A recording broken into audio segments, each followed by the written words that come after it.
Black Philanthropy Month's Lunch and Learn series. This is session 2. We are back with the topic of nonprofit finances. What do they say? Backed by popular demand. Before we get into the topic, I just really want to stress how important that Black Funders of St. Louis believes this topic is. You know, I was reading an article this morning that said that as a result of COVID-19, they anticipate more than 30% of nonprofits will have to shutter their doors. I think the concept of fiscal health and financial stability is really the foundation to making sure that isn't our collective reality, right? Making sure that as many of us can avoid that situation as possible. For those who aren't familiar with Black Funders of St. Louis, we're a Black-led giving circle. We were founded in 2016. We became operational in 2017. If you're unfamiliar with the concept of the giving circle, essentially we're a group of Black people that live here in the St. Louis region that agree to contribute $300 or more annually. That money is pooled together with donations from non-members and what I call allies of racial equity, non-Black people. And we award grants to nonprofits here in St. Louis that we believe are making a difference. Our work is firmly rooted in the concept of racial equity and a fairer St. Louis. And in addition to making grants, we encourage our members to do like what we're doing today, which is to offer their time and their talents to support the greater St. Louis community, Black people, and Black-led nonprofits. So the work is important. If you're unfamiliar with giving circles, Black Funders of St. Louis, or this is your first webinar with us, you can go to our website, blackfundersstl.com, and you can learn more about all of that. In addition, before we get started, I want to acknowledge our fiscal sponsor, which is offering technical support on today's call. That's Deaconess Foundation. Thank you, Deaconess Foundation. And just housekeeping stuff as we get started. You'll notice there's limited use of the chat box, but there is a Q&A box. In a minute after the presenter comes on, the Q&A box will be open and live. You can ask questions to us. I'll monitor those questions while the presenter is talking. We'll try to make a little time at the end for Q&A, but mostly we'll be looking for opportunities to actually use your Q&A as we're talking, right? So the presenter, she's fantastic. Her name is Kim Stimley. She's the former executive vice president and CFO of RX Outreach, which is a nonprofit pharmacy which spun off from Express Scripts, which is now known as Cigna, in 2010 to provide low-cost and no-cost prescriptions to low-income and underinsured Americans. During her tenure, RX Outreach helped patients save more than $661 million on their prescription medications and served more than 285,000 patients across the United States. Kim currently serves as the chair of the Community Advisory Council and is the former ex officio board member of the Missouri Foundation for Health, one of the nation's largest public health foundations of its kind. In 2015, Kim was invited to speak to the Senate Special Committee on Aging to advocate for funding to support Alzheimer's research and treatment. And finally, Kim has previously worked for Ernst & Young, AT&T, and the engineering firm Innovator. With that, I am happy and excited to have Kim back. Welcome, Kim. Thank you, Brandon. I don't know if I can be seen. Can you see me? Okay. Thanks, Brandon, for your generous introduction. I know you said you were going to do a 1 or 2 sentence introduction, but that was great. So thank you so much. And I can see you, Brandon. I don't know if I'm streaming or can they see me or can they still see you? Okay. So I'm gonna go ahead. again, this is our first, I think he said our second or third in the month for Black funders for our monthly presentations. And I'm excited that Black funders has had me back again to speak to everyone about really surviving the economic downturn. And we're going to talk a little bit about some of the things that we've been briefing a few sessions before, but I do want to dig deeper into some of the concepts that we probably haven't had enough time to kind of dig into previously. Again, excited to be here. I know, and in preparation and for this particular presentation today, I was just thinking, wow, we've been through a lot this year, right? So this year has been definitely one for the history books. I would say definitely one for our personal history books. I thoroughly believe this year will stand out in all of our lives for many reasons and many significant changes that have taken place in our personal lives and our business lives, and even in our cases, the life of the clients that we serve. And so I start asking myself these questions, you know, what is 2020 going to say about our existing programming, right? What is it going to say, and what stories are going to be told from the clients that we serve? What new concepts and service areas are going to pop up from 2020 just because we had to get innovative, right? Because we were forced out of our comfort zones. And so we created something new. We created and began servicing a population of people that maybe we had overlooked before, or maybe we just hadn't circled that direction yet. And so I'm looking to see those type of stories come out of this year. I'm looking to see what kind of stories come from our staff. You know, what will our staff remember? What will they remember about 2020? The people that we work with day in and day out. What will their stories be as we come out of this year? And so with those thought processes, my hope for all of that is we still have time to make those great stories, right? So no matter where we are in that spectrum, no matter where you find yourself in some of those questions that I just asked, you know,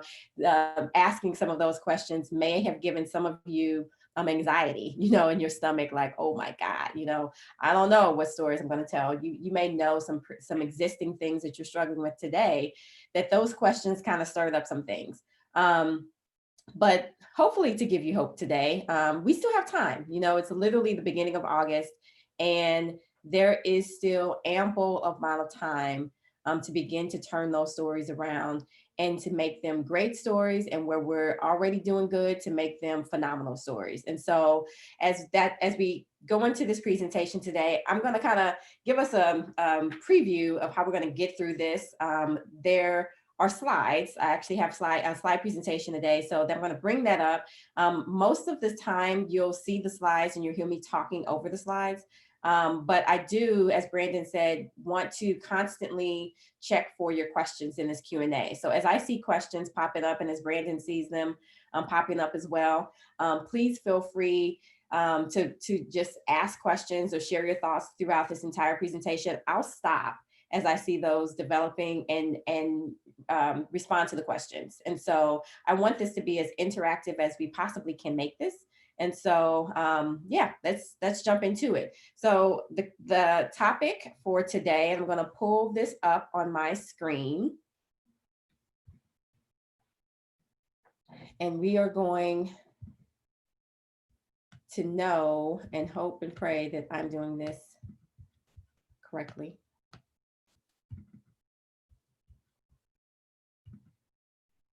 Okay, so I believe everyone can see my screen at this point, and I'm gonna keep going because I don't have any indication from Brandon that you can't see my screen. So I'm just assuming that I'm all good. So today we're gonna talk about surviving the economic downturn, nonprofit finances. And right off the bat, I do wanna take a little time. You can see this first slide says past and present, right? Or past and future. And it's kind of got this crossroads concept behind it.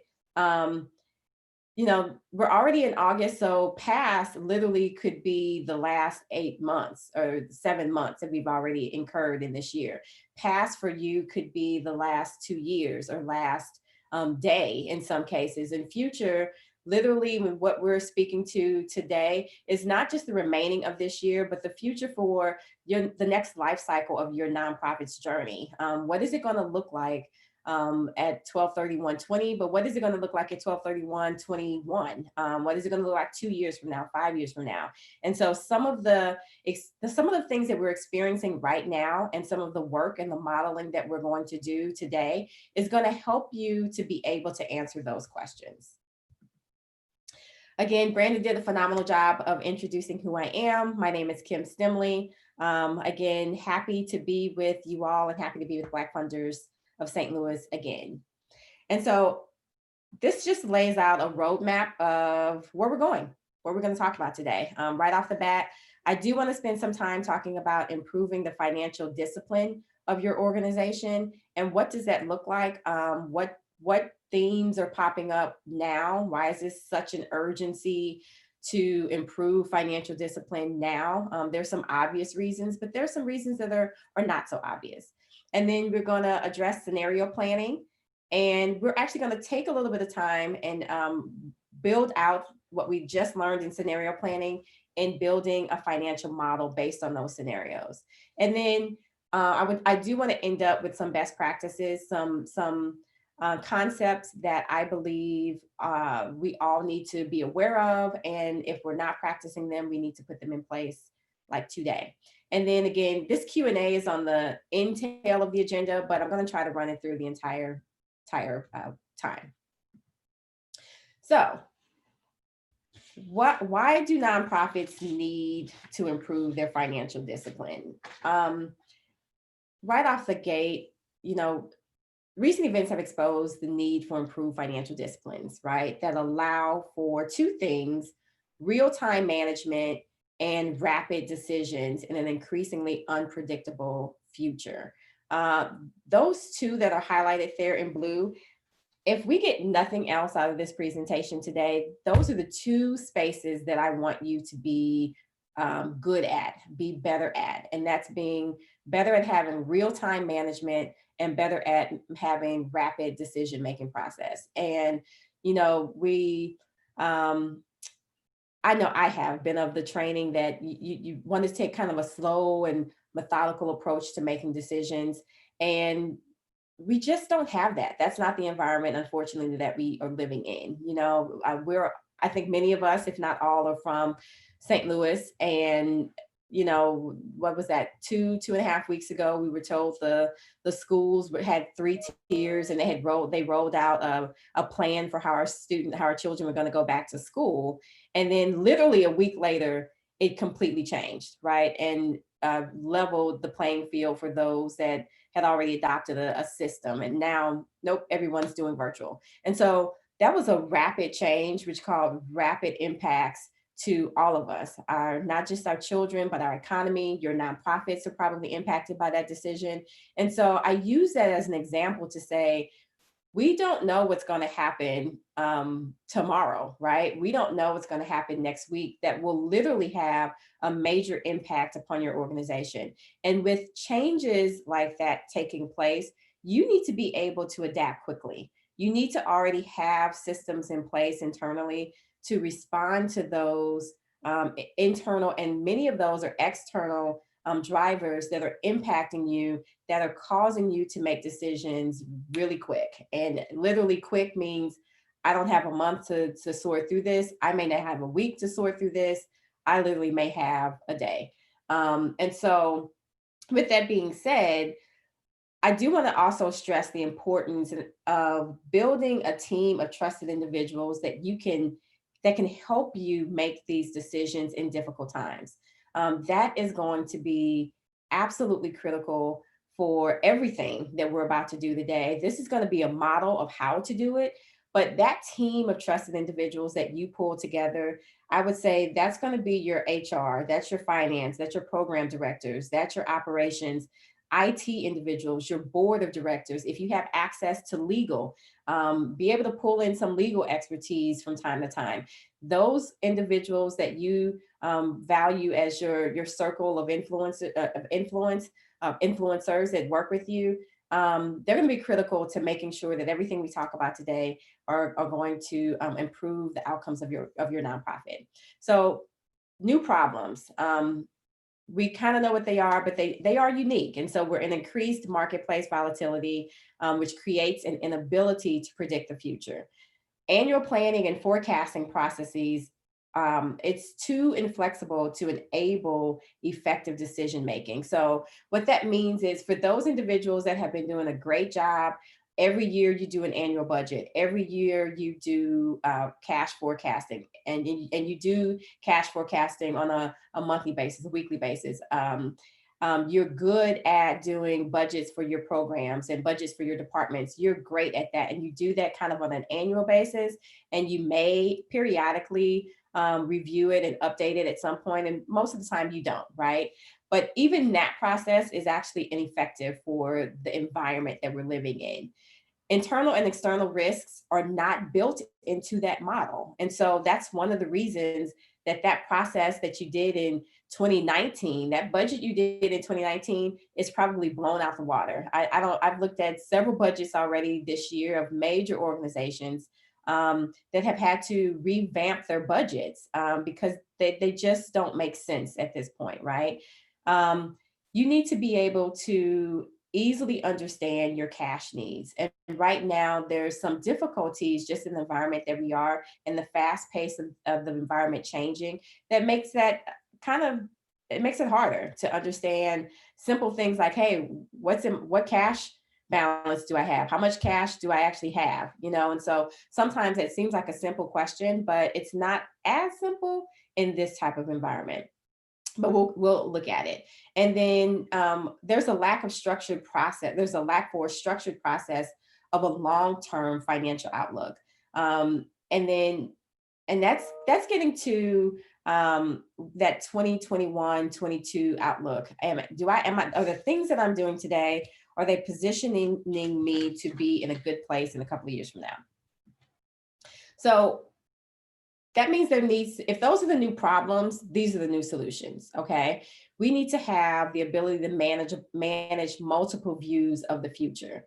We need to be able to look into the future, not with one lens or one focus area, but with many, because we just don't know what to expect, right?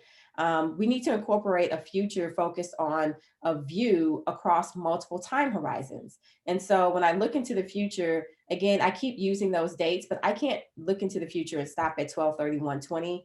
I need to look into it and stop and do a view. What am I going to look like at 6/30/21? What am I going to look like at 3/30/21? So I want us to be able to set up a viewpoint that allows us to stop at various time frames and imagine what that date is going to look like today. We need to, again, allow for agile management decision making. All of this only works if we can make decisions very quickly. And a lot of our organizations are just, to be honest, not structured to do that, but we need to shift to be able to do that. And then focus on maximizing the long-term success of the business across diverse opportunities. So this is the first time we're using this word opportunities. And I want to say that, I hope I say it a few times throughout today, because there's opportunities in the midst of this pandemic and the things that we're dealing with. And they could be something that at the end of this process or at the end of this pandemic, you end up actually being better for it. So this has me switching. I'm gonna switch my screen. I'm gonna stop my share a little bit, and then I'm gonna switch my screen to pull up.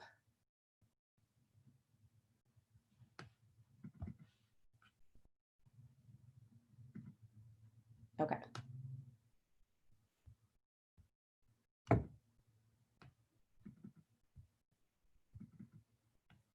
Okay, I hope everyone can see my screen.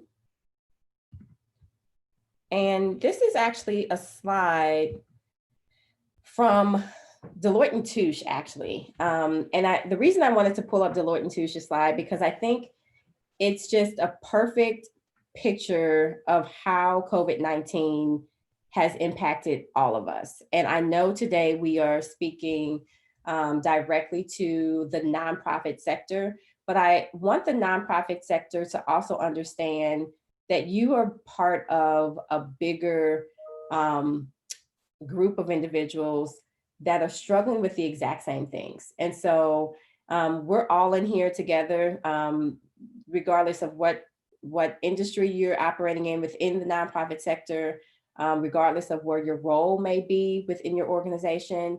Literally, this is spanning, the impact of the pandemic is spanning across every industry, tall and wide, right? And so one of the key points from this particular slide is saying that there's two critical uncertainties driving the overall impact of COVID-19. The severity of the impact on one end, this particular slide I think was done back in, I think they did this in May timeframe. And so some of these things that the slide is speaking to weren't exactly known.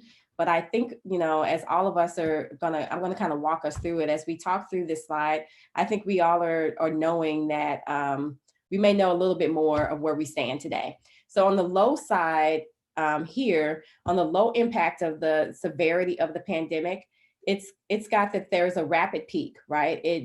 We have a quick peak in the spike of cases and the spike of the impact to our economy and our nation, and then it kind of dwindles back down. On the higher end, you can see it's all over the place. It goes up, it comes down. There's a second act is what it's calling. There's some roller coaster. The step right underneath that is that it kind of roller coasters. It goes up and down, which means we're not quite done with it yet. That's the higher impact. I would personally say we're probably along this roller coaster space right now. I think we've kind of been up. You can see in our state of Missouri, we were doing great about a month and a half ago. And now the impact in our state is shooting right back up. We're kind of like on a watch list within the nation, right?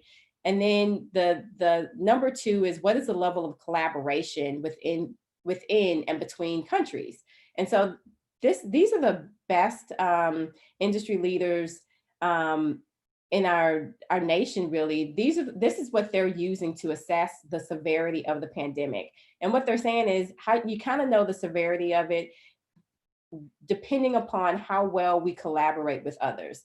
And on the significant end, we have significant collaboration. That means we're doing great. We have a coordinated response, and we're probably going to come out of this thing pretty quick. On the marginal side, it means we're weak and we're divided. We have divided leadership or divided rules and divided response efforts. And unfortunately, I think in our state and kind of in our nation, we definitely have a divided approach to overcoming this pandemic.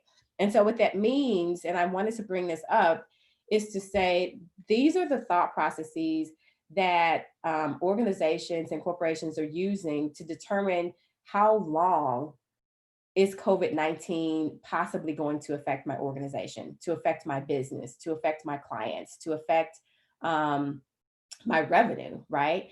And so as we go through this modeling, this lets you know right now in our nation, we're probably still very much so being severely impacted by the pandemic, and we need to plan and respond accordingly.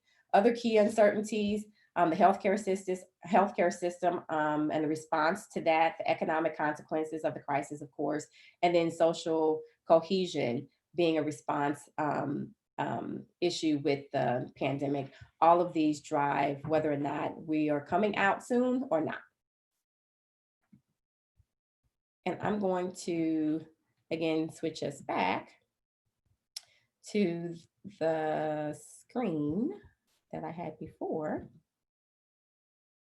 Okay, so with that being said, and I wanted to take some time to talk just specifically about COVID-19 because I know you guys always want to talk about it, right? That's what we talk about every day.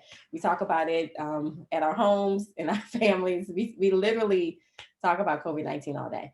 So I do want to talk about it, and I wanted to get that out the door up front and personal, because everything that we're talking about and why we're even here today is because of COVID-19. And so we are reviewing our financial models because of this pandemic. And we've been now in this pandemic from, I guess, what, March of this year. And there are certain cycles that we should be processing through.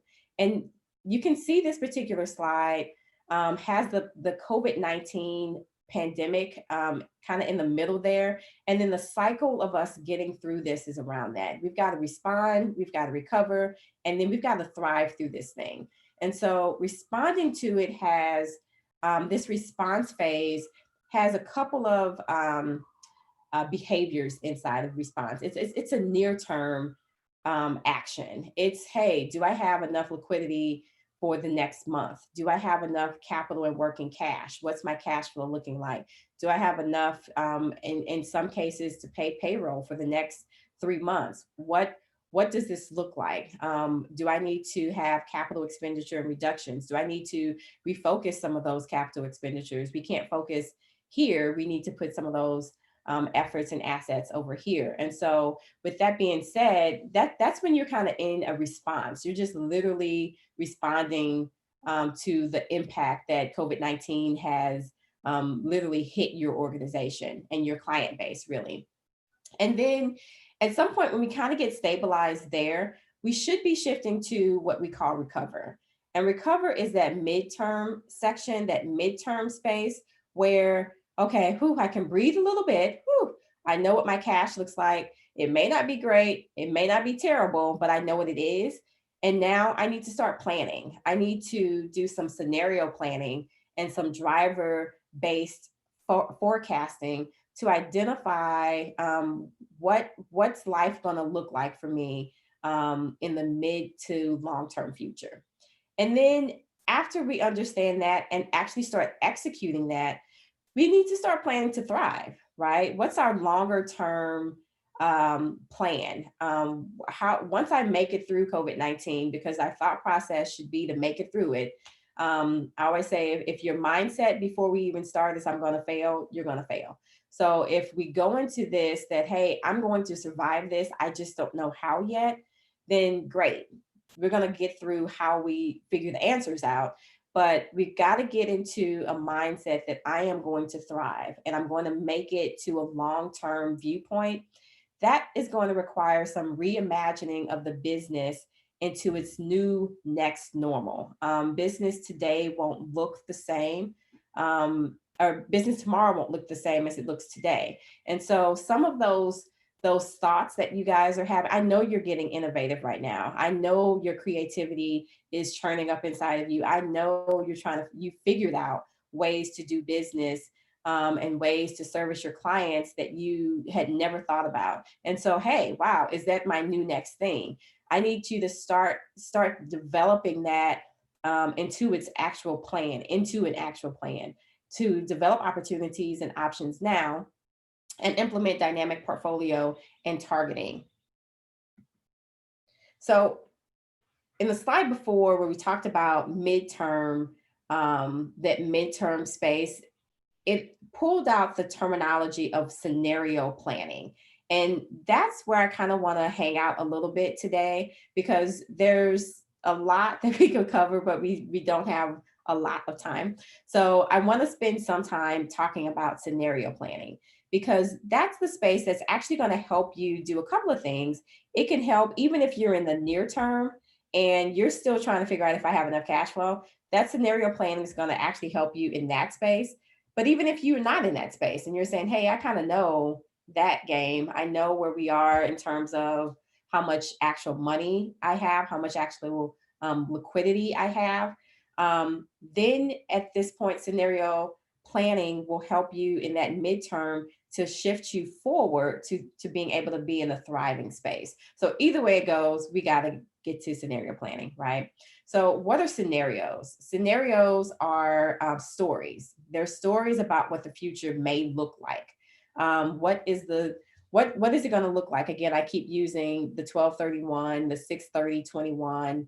and the like. But what is life going to look like for my nonprofit, for the clients I serve at these different points in time? There are hypotheses about what could happen, designed to shed light on new opportunities or hidden risks. And so this process deals with explore, spot, and identify. We need to explore how trends could shape the world in the long term. We need to spot emerging needs and issues that conventional modeling could actually miss. That again, that's going back to this concept that even if you are the individual that has great forecasting tools, you've been doing your budgeting every year and you're just a superstar at it, great. The problem, even with that, and I love budgeting and I love the budgeting process. I think it's, believe it or not, but I may be weird like that, one of the most exciting times of the year to start the budgeting process. But that's still not going to be effective in this market because you've got these external unknown factors that never are built into those type of financial models. And so we're going to go through a process of how do you do that? And then identify. Let's identify some actions to improve and in a rapidly changing landscape. Okay. Before we get to this next phase, I feel like I've been talking a little bit or a lot of it. So I can't see you. So I'm going to actually stop my sharing for a quick second. And I want to see if there's any, I'm going to come out of here and see if there's any questions. And if I don't have any, I'm going to pop back in. Okay. So there's no questions yet, which sounds good. So I'm going to, thanks, Brandon. I'm going to get us back into the presentation. But as I promised, I was going to make sure that I stopped for questions. So I did. So we just talked about those scenarios. And again, scenarios are stories about what the future may look like. And what I want us to stop and do is take the time to do and learn a process today to help us understand how to get those scenarios built into our financial models.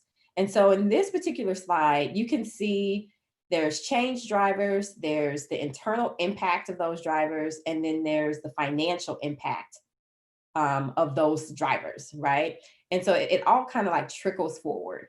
And what we're going to do, like this is just a general ideas or general concepts, but these are true. These are real to life scenarios, actually, or real to life drivers that are happening today. And these may be impacting your specific nonprofit or not. But what I want to show you is the process of how to take these drivers and move them forward. So right off the bat, I've got, 5 drivers in here. Driver number 1, COVID-19 infection rates increase. I think in some cases, depending on where you live, unfortunately, we are seeing that happen. All local school districts cancel in-person school. Again, if you live in St. Louis, you're seeing that happen.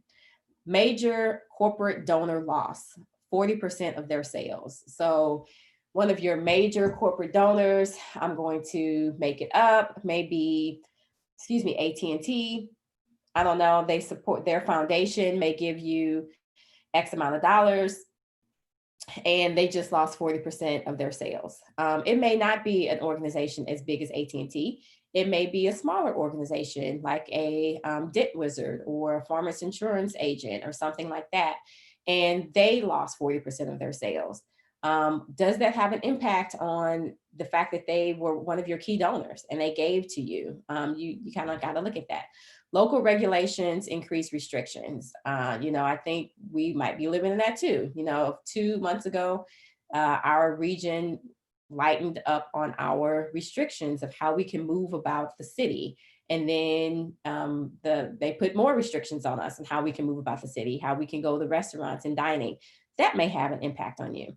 And then materials and packing supplies are impacted. We're seeing that certain supplies are not even being, if they're coming from certain countries, they're not even being let into the United States. And so your materials and your packing supplies, or your materials and your office supplies, or your materials and anything that you use to actually run your business or your nonprofit may be impacted by factors outside of your control. So the internal impacts to those, it may be impacting donor contributions. It may have an impact on your primary program. It may have an impact on your inventory and or your supply. Staffing changes. The annual fundraising gala might be in jeopardy. If we can only have events that are no larger than 50 individuals, then the fundraising gala might not be able to take place this year, or it may not be able to take place in the method that it has in previous years. And so then move that forward. What's the financial impact of that? My contributions and my program revenue might be impacted. The net asset change is definitely going to have some kind of sway this year. My program expenses could go up, they could go down, but what does that mean for my program expenses? And then labor costs. Staffing changes taking place, that could mean a lot of different things. So what impact is that going to have on the employees that I work with every day? And so that's the process flow of how we kind of get through these scenarios. But the beginning of this process is just stopping to brainstorm and say, hey, what are the change drivers here? What are the things that are actually happening internally and externally to my nonprofit that I need to at least stop and think about? And if they really don't have an internal impact, great. But if they do, I need to start building that type of information into my financial model. Okay. Now I want to stop and pause because we are going to deep dive a little bit and show you what it looks like. What one scenario, actually I got two scenarios that we're going to walk through. How does that actually work? But I want to stop and just highlight some facts and statistics on where nonprofits are as we are starting August 2020. Again, the pandemic hit in March. And so we've got now several months of being exposed to this very volatile environment. And some of our leading universities now have started to do surveys and to engage hundreds of nonprofits to see, hey, how are you guys doing? What's going on? And so you may find yourself in one of these areas that I just list. And I'm really listing them to let you know you're in good company. Sometimes we think we're the only ship that may have a leak and it freaks us out, but you're not. And so if you fall in any of these spaces, you're in good company, and there's a strategy and a plan to shift you from this place to the next. And so the Stanford review reports came out. Again, Stanford surveyed hundreds of nonprofits as of the beginning of June, actually. And what they found was that 73% of nonprofits have dropped in revenue. 73% have had a decrease and a significant decline in their revenue. The good news on the flip side is that 26% have increased. And you go, wow, they've increased in this period of time. Well, they have. Again, one size doesn't fit all. And so depending on the industry that they've been in, you may be experiencing rising demand for your nonprofit. You may have had a strong government or philanthropic response to your nonprofit. And we're seeing that. And at 26%, that's a significant portion of nonprofits that are having a positive response in the midst of this pandemic. And so the scenarios that we're going to do are not going to all be kind of a negative scenario, but some of them are positive. And some of you may have mixed scenarios as well, where this is going up, but this is going down. And so wherever you kind of find yourself, I want to make sure that you are prepared to shift accordingly. 82% of nonprofits shifted their programming to virtual programming. I mean, that is a huge huge number. 82% had to make adjustments. That means to their IT and their technology. That means to their staffing. That means they shifted how they touch and reach their clients and the community that they serve every single day. Many of them have been doing this for decades, and with on a dime, they had to shift to a virtual platform. That's actually amazing. And then I think even more amazing, this particular fact just blows my mind because I've been talking about it for years, is that 23% of nonprofits today verbalize that they are considering mergers and partnerships with other nonprofits that they've never considered before. And for all the executive directors and heads of nonprofits on the line and on the virtual feed today, you have to know the significance of that fact. I mean, 23% are considering mergers and partnerships. That's actually unheard of. When I've had numerous conversations with individuals and kicking around the concept of, there's so many nonprofits out here. I think, I think they should merge, and so should merge with so-and-so and, pool their resources. And that concept has been going on, and that talk has been going on for years. But now we've been placed in a position that if we want to survive, many organizations are kind of being forced to be in that space. And it might actually be the best space. And so those four facts alone, I just want you to know that, wow, the face of nonprofits are drastically changing, and it's okay. But what that means is let's set up a plan and a model to change with it and to find our space. Where do we fit? Where does your nonprofit fit in these changes? Okay, so next slide. Now we're going to kind of work this model. We're going to work these drivers. This particular driver is highlighting when there's a negative impact to your organization or to your finances because of a change in the environment. And so the red highlight that we're going to kind of walk forward is saying, hey, what if one of our major corporate donors lost 40% of their sales? Okay, so just get in your mind who are one of your key donors, and they're in trouble. They are having some difficulties paying their bills, right? Unfortunately, they may call you and say, hey, I know I normally do this. No, yes, I normally contribute X to your organization or to this program, but I don't think that's going to happen for 2020 and 2021. I'm going to try to pick it back up. I'll revisit around June 2021 and see if we can pick it back up. Okay, you may get that kind of call. The internal impact of that you have to look at immediately is there a loss of key donor revenue? In this particular case, as I described, I made the liberty of saying that there might be. Is there a loss of funding for a specific program? Obviously, identifying which specific program is going to be impacted by that particular person or that particular donor.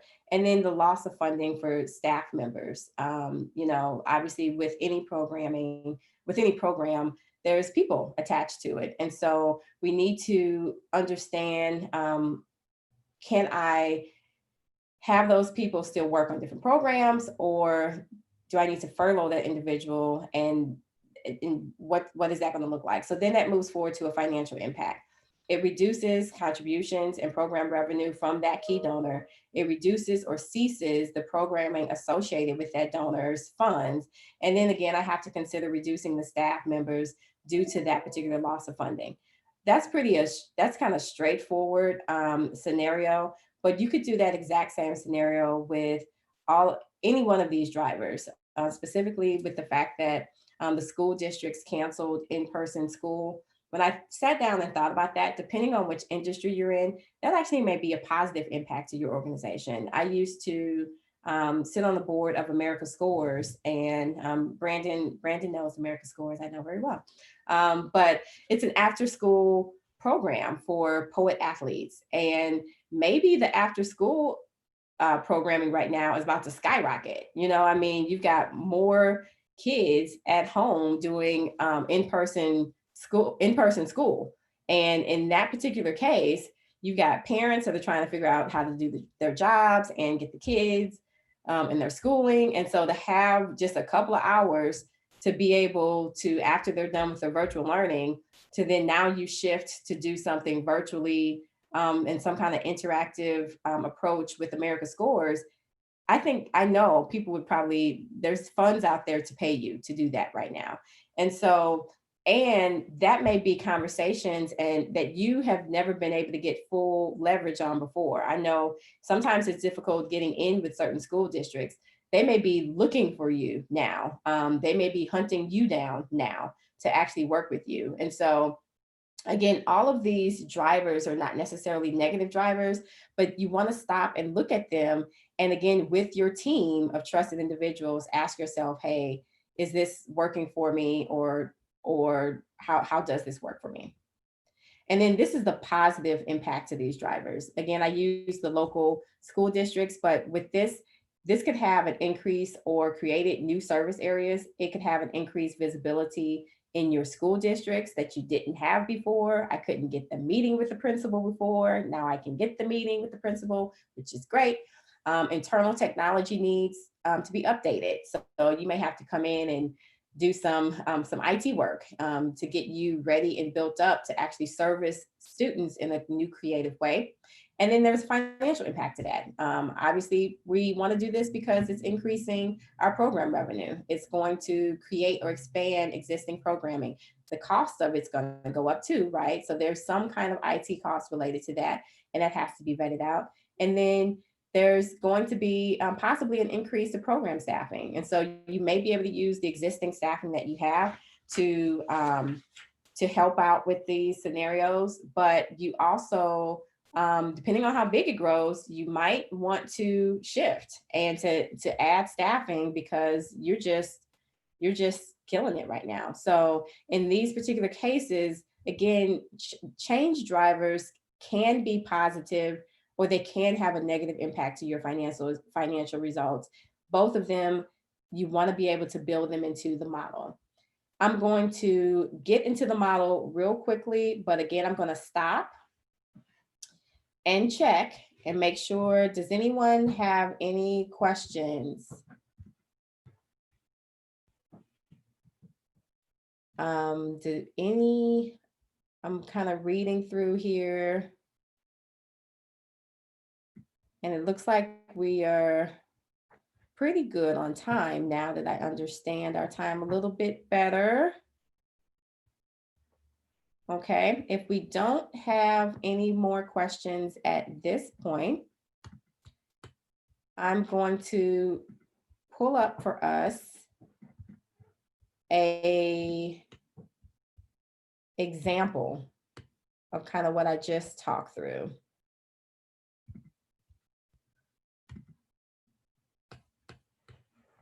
Okay. All right, and if I can make this even bigger, I am like winning today. Like if I can make it bigger, I think I won. And so I did win, so that's a good thing.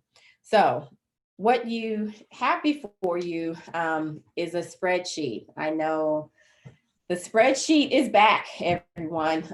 It scares some people, but please do not let the spreadsheet scare you. We will get through the spreadsheet together, and it's going to be all good. So the spreadsheet, again, has various tabs on here, but this particular template that I have before you is a cash flow projection, and it's projecting on a monthly basis where you believe your cash will be based upon revenues and income.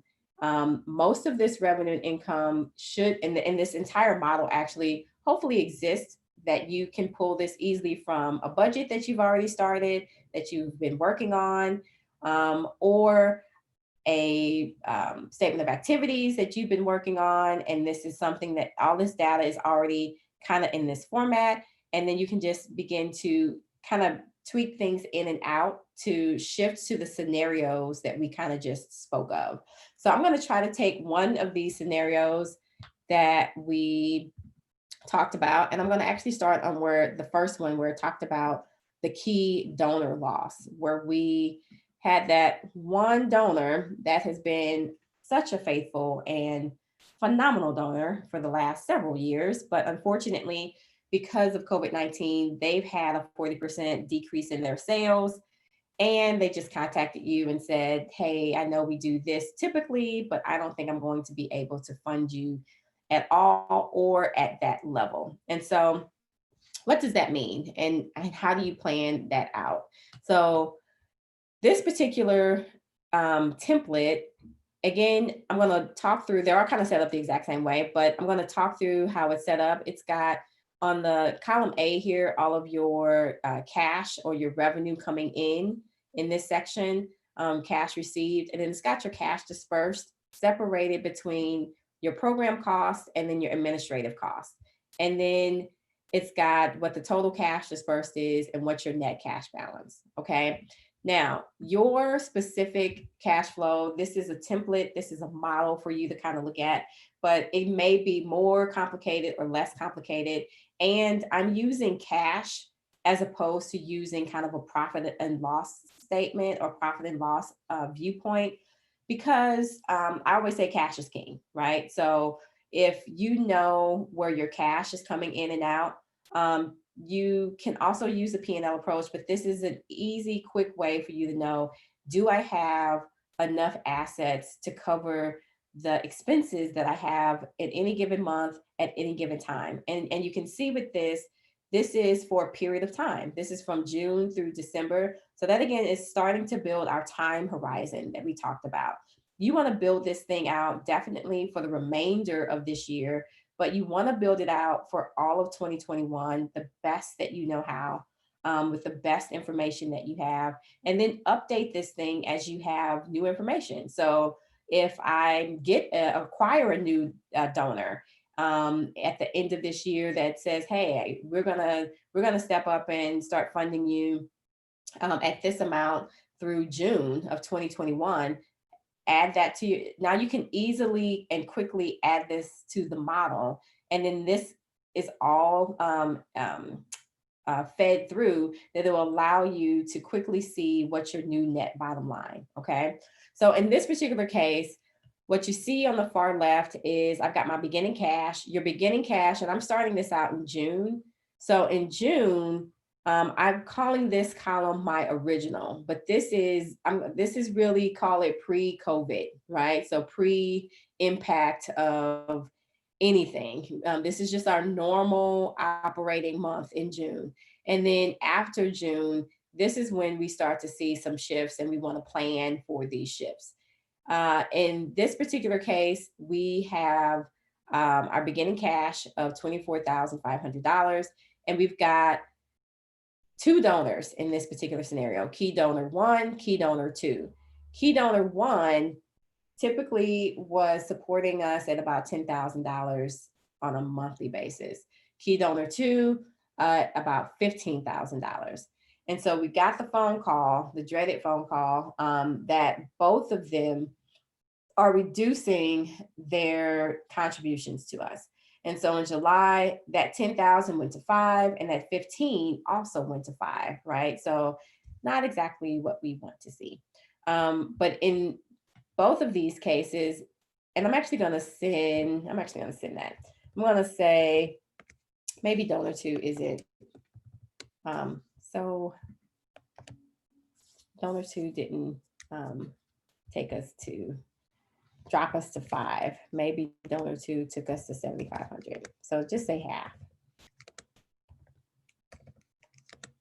Okay.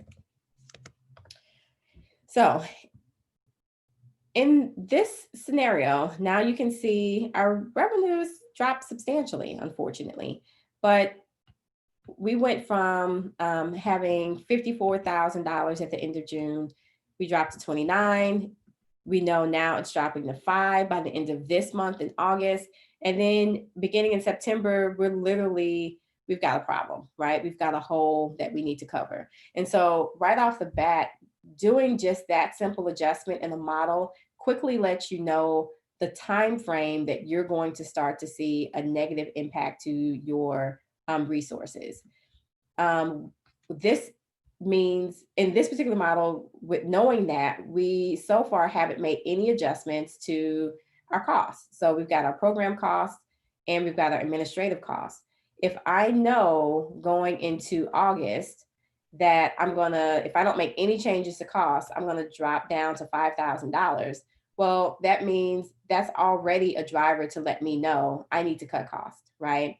Unfortunately, there's a couple of places that are always where our dollars usually are sitting in for most nonprofits, and most of the dollars are always sitting in salaries. And so right off the bat, those dollars being cut may actually be individuals, their programs. They're individuals that were working on X programs. And so you may be able to easily identify who those dollars are associated with within your salaries, but you may not. And so it may have been general operating revenue that was cut, but it's still having a substantial impact on your organization. This is the place where, again, you want to gather your team and say, hey, we have got to look at these financials. We've got to cut by at least, in this case, probably $30,000 to be able to make it through August, September, October. And then we need to, and that'll just float us the next 3 months. And then we need to determine what are we going to do for November, December. But adjusting within a model such as this will allow you to have a clear visibility to where the dollars stand and where they will stand in certain scenarios. So that's our key donor loss scenario. But what if it's not a loss scenario? What if it's like the second example that we gave, where you now have an after school program that is like moving like gangbusters. So you guys have a lot of increased need and increased programming for your after school program because all the kids are at home and they now need additional things to do, and there's funding to help you to do that. So if that's the type of scenario where you're actually expanding, so now in this scenario, again, June is our starter scenario. And with June being our starter scenario, we are moving and shifting from June to July, where now things are starting to shift a little bit for us. And actually, in this case, one shift that took place, and this is kind of a mixed scenario, Grant 1, they called us and said, hey, we can't do $10,000 a month, we can do 5. So we had to drop that for the remainder of the year. But in column D, beginning in August, we just found out, hey, that the schools want us to pick up after school programming beginning in August through the remaining of the year. So now we went from program 2 being at $5,000 a month to $12,000 a month, which is phenomenal. And so now you've kind of got, this is a mixed scenario where you've got some things going up, some things going down, but you want to build all of these into your model. And then you can see clearly that you've got total cash available in June of $59,500. It never quite got back up to $59,000 because you did have some decreases, but you substantially plugged that hole by program 2 increasing, and you can see the impact of that $12,000 a month for the remaining of the year.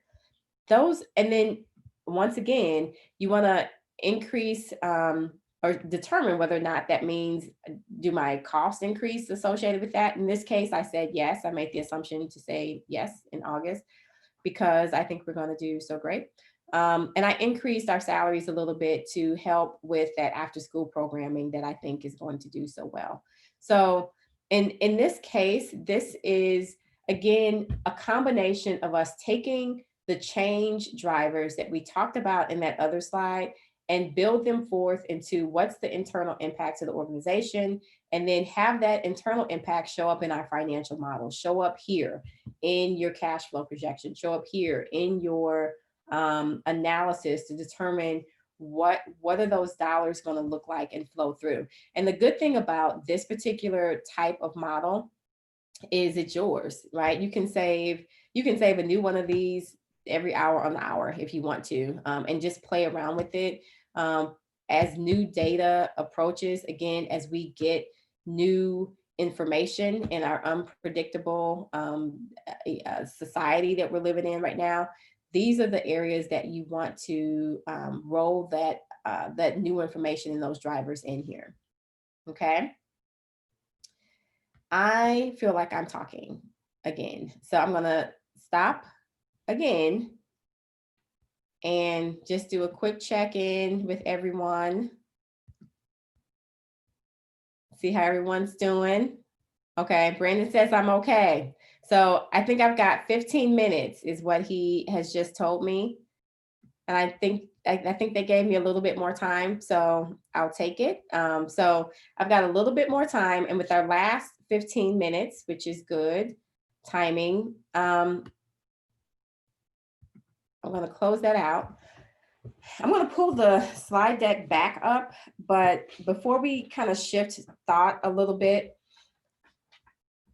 I see I don't have questions. I always don't know how to treat not having questions, to be honest. I'm like, do they get it? Do they not get it? What does that mean?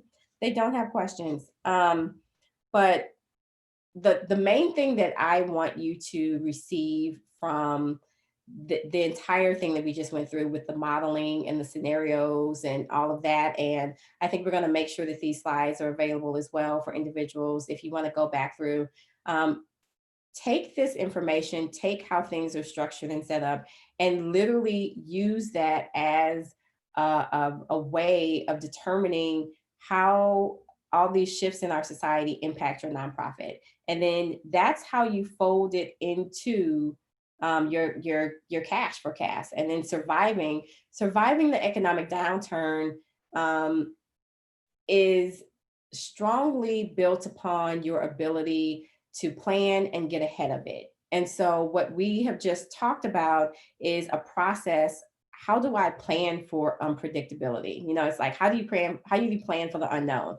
Well, that's how you plan for the unknown. You build up stories, you build up what could happen. So you build up cases around things that you do know, and then you can build up scenarios on things that you don't even know if it's going to happen or not, but the what if, right? So you could do the best case, worst case scenario. You can do those different type of scenarios so many different ways that just make sense for you, make sense for your industry, make sense for your clients that you serve. And then I would also, we're talking about it kind of on the getting through it or the responding viewpoint. But then I think I want us to make sure that we talk about those scenarios from the thriving standpoint. Those don't just have to be how do I keep the lights on kind of conversation. And we clearly might be in that right now. But I want to make sure that you understand that you can use that same process and those processes to take you to a place of, now let me dream. You know, what if I'm able to really do that idea that I've always wanted to do? I've always wanted to create new programming within the school districts. Now is my opportunity to do it. What if I can set something up? I might not be able to make it happen by 2020, but what if I can really work hard, and this is the right moment to set this thing up for 2021, where before I had a little difficulty getting in. Now I have access to get in. Let's build that. So let's build a model just for that. Let's build a model just to go through a new program that you've always wanted to do, and the concepts around it, and how will that impact, what staffing do you need? I mean, literally build it all the way through and put it into your financial model as a projection for 2021. And so at that point, you can see that these scenarios they're useful for all different time frames, all time zones. They're useful for various reasons.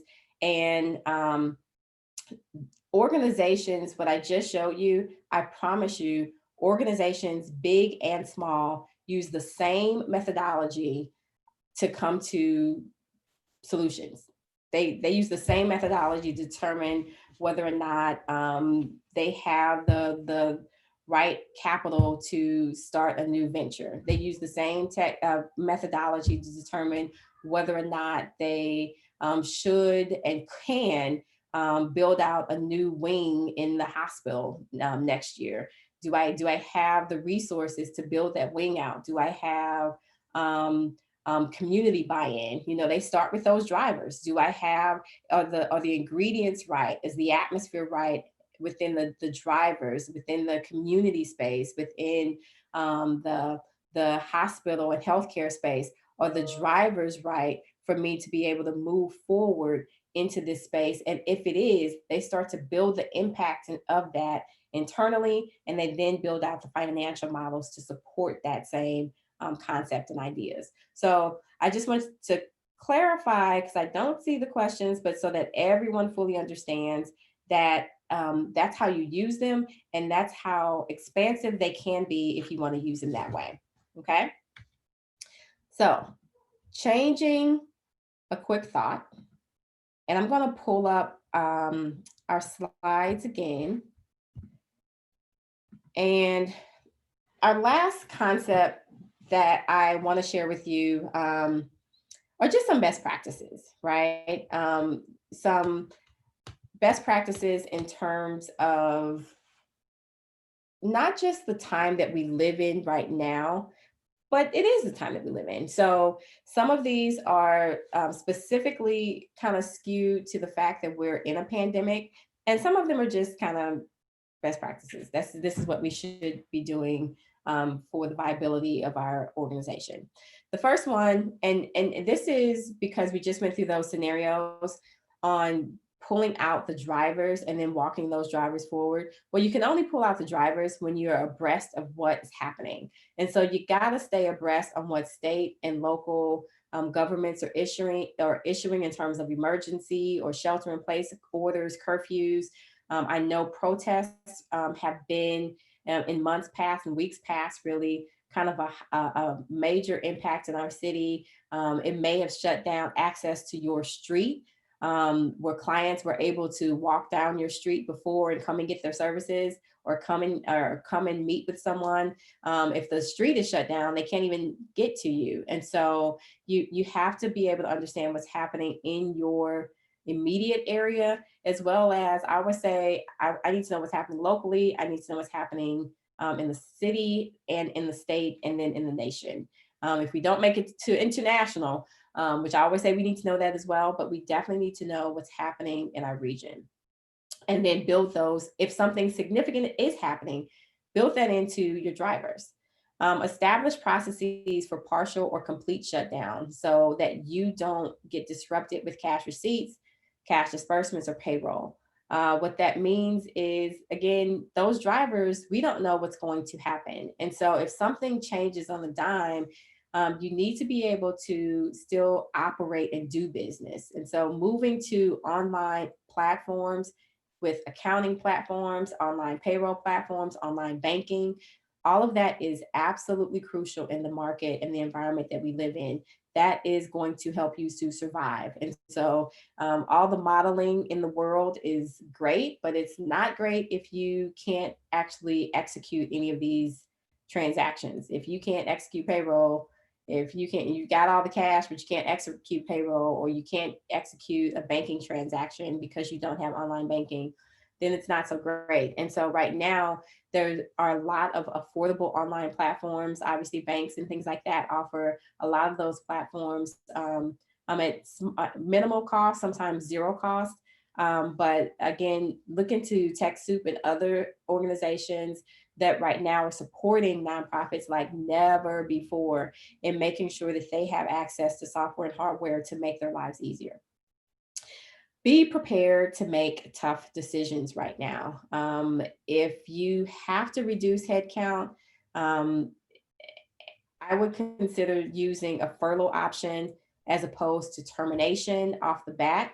I believe especially if you have an employee or employees that are your best performing employees and you really don't want to lose them, try to furlough them before you terminate them, because you don't want them to be caught up and snatched up by someone else. And I can tell you guys and share with you guys that the expectation for the labor market is that it's going to kick up by the end of this year. And so if you furlough certain individuals, that means they're still they're still technically an employee. If you terminate them, they can get picked up by anybody, but people might stay around with you if you choose to furlough them and keep them as an employee. It's just going to be a little better option to try to retain them if you still want to work with them. And then I had this on here to get in line for the PPP loan. I'm going to keep it on here. Obviously, we know that there's currently legislation in process for some stimulus package, and we don't know if that stimulus package comes with additional funding right now for the PPP area, or how it's going to actually play out. But if you have not applied for the PPP loan and you can, I would highly suggest that you, it says get in line. So I would try to get the money. If the monies are available for you, don't let money just sit on the table and you lose that opportunity. So lean in. I would get with a accounting professional and have someone actually, or a banker as well, and have them kind of walk you through the process of how to apply for these loans. Right now, communication is critical. And if you are a nonprofit that is experiencing significant changes in your cash flow, your ability to make certain payments is being challenged on a frequent basis, the first thing that I would suggest that you do is to actually contact critical vendors and suppliers. Help them understand that you're having issues right now. Help them understand that you are having some difficulties making those payments, and have those conversations on the beforehand. So I say, tell them in advance so they're not surprised when they get a late payment or get a short payment. And sometimes even if you have to short pay, I would say short pay. But the main thing to do at this juncture is communicate. And you will probably find that individuals are willing to work with you, or willing to set up arrangements with you, specifically landlords, bankers. Contact your legislators as well. I've talked to several nonprofits, particularly smaller ones. You never know when you may need a friend, right? And so right now is actually, to be honest, I don't suggest making a friend now to use a friend now, right? Unfortunately, if you haven't known your legislator this whole time, meeting them and greeting them and then asking for a favor all at the same time won't look so great for you. But if you have known your legislators and you need some help, I would reach out to them and see what they can do and tell them what's going on with you, because they do want to keep your nonprofit in their region and they want to keep you in existence and servicing the community. So that's a major thing. If you don't know them, please use this time to just pick up and start getting to know your legislators. I wouldn't ask for favors right now, but you may need these favors next year. So start building these relationships because they're going to be crucial.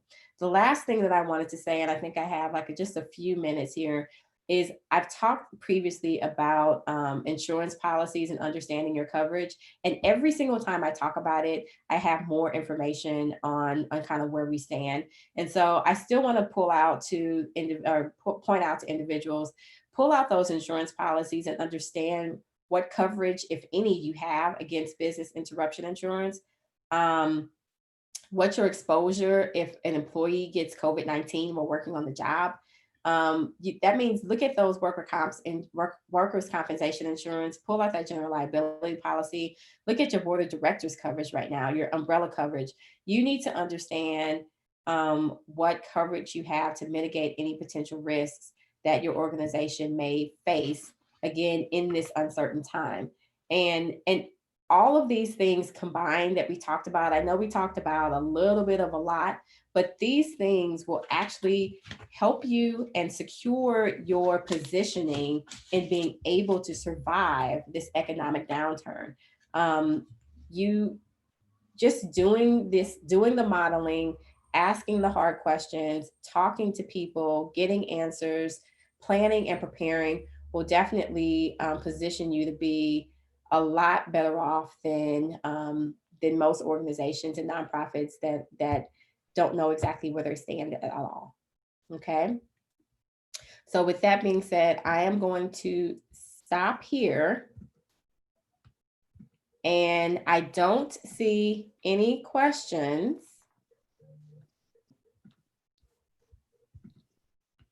And I do have don't. I do have a couple comments I want to add, Kim, if I Okay. could. Yep. I should be on video now. So first of all, I want to thank you for doing this again. This was great. I want to offer a little recap to everybody and then offer some additional, perspective on some of the things that you shared. So just as a form of recap, what Kim has really talked to us about is regularly understanding that something unanticipated can happen and planning for the unanticipated. And in that way, even though we'll be surprised when that thing manifests, we understand that nothing ever stays the same forever and that we should be prepared for other moments. So even though we didn't get a chance to talk about things like cash reserves, those are things that you should be thinking about, right? I think the last time we were together in June, I mentioned that maybe like a year and a half ago, I went to a local bank and negotiated what's essentially a high interest rate on what we ended up calling an operational savings account for a nonprofit that allows them to get a minimum of 1%, sometimes as high as 1.9% on the savings account, with no punitive actions for withdrawals or number of withdrawals, no minimum balance. But effectively for that organization, they parked enough money there that it was like earning 50% of one of their major fundraisers every year without doing any work, without laying out any cash for marketing. Those are the types of things that we need to be thinking about. She also covered cash projections. I will take her slide deck and her spreadsheet. They'll be on the website immediately this afternoon. This recording will end up on our YouTube channel and the Deaconess Foundation YouTube channel within the next couple of days. Additionally, she asked us to look at using those cash projections to create scenarios so we can start to make tough decisions, whether that be furlough or whether we focus on specific programs rather than others. And she mentioned early on the importance of innovation. And I like how you expressed it, Kim, which is that I'm confident you're all out there innovating. And if you haven't, you should. We talked about this in June call as well, which is that you need to get ahead, as much of ahead as you can at this moment. I've been spending a lot of time over the last couple of weeks talking to people about the importance of figuring out how much of your programming can happen virtually. And by doing that, you create some opportunities to get new fundings and shore up places where donors may have made changes to what they can allocate to you, okay? You may even see some of those donors come back because you've answered one of the problems that they have, which is how do we invest in institutions and know there'll actually be effective programming on the back end of that. All of this, seeing crisis as an opportunity, right? Obstacles, challenges, or opportunities for us to show that we're high functioning, that we have the capacity to solve problems, okay? I really see you guys in a lot of ways as just another branch of first responder. Firefighters, police officers, nurses, doctors, they do something that's easy and tangible, but here's the reality. You're serving the most vulnerable people every day when most people don't realize there's an emergency going on. So you've got to find a way to get your finances in place so you can continue to do that. In addition, you talked about the concept of negotiating costs. I've negotiated costs with QuickBooks before, right? So don't think that your biggest vendors aren't willing to make adjustments for you, and make your insurance broker work for you. If you don't know how to read those policies, you've got to talk to your insurance broker and make them help you understand. That is their job. That's what they get paid to do. Not to just write policies, but make sure you understand your policy. What else? Kim also brought up the concept of creating some relationships, in particular with elected officials. And I would say, here's another opportunity where you may not want to go to an elected official and ask them for money because you don't have an existing relationship, but you do have an opportunity to prove that you do know how to pivot, right? If you find some solutions, if you're running a virtual summer academy, and you're moving into after-school programming, or you found a way to do therapeutic treatment for survivors of domestic violence, you need to be making sure that you're talking to elected officials and key stakeholders in the community so they understand that you've got answers to problems that people are talking to them about, right? They're making decisions and they need to know that you have those answers, which is what Black Funders is all about, which is reinforcing that Black-led nonprofits have something to contribute, right? So it's really, really important that we let all of this information sink in. Like I said, all of it will be on the website later on. All the material that you saw today, the recording will be on the website and hopefully by the end of the week. And I do want to mention what comes next, and then I'll let you get back if you have any closing statements, Kim. Our next session, I believe, yes, is board development with Marissa Payne. It's next Tuesday, August the 11th. And before I let Kim do any closing remarks, I want to remind everybody, I know that today is the Missouri primary. Go out and vote. Man, it's never been more important. Kim, any last parting words? No, I was just going to say, thank you, Brandon. I think you always do such a great recap. I think we should do these in tandem just because they make sense. It's like, yes, I agree. It just always makes, but we've talked. It's like, it makes Yes. sense to do them together, but thank you for having me back and for your comments as well. I was going to say the same thing, vote, vote, vote. And that's my closing statement and I'm sticking to it. All right. So I appreciate everybody. We'll see you next Tuesday, session 3 of 6, and stay tuned. Take care.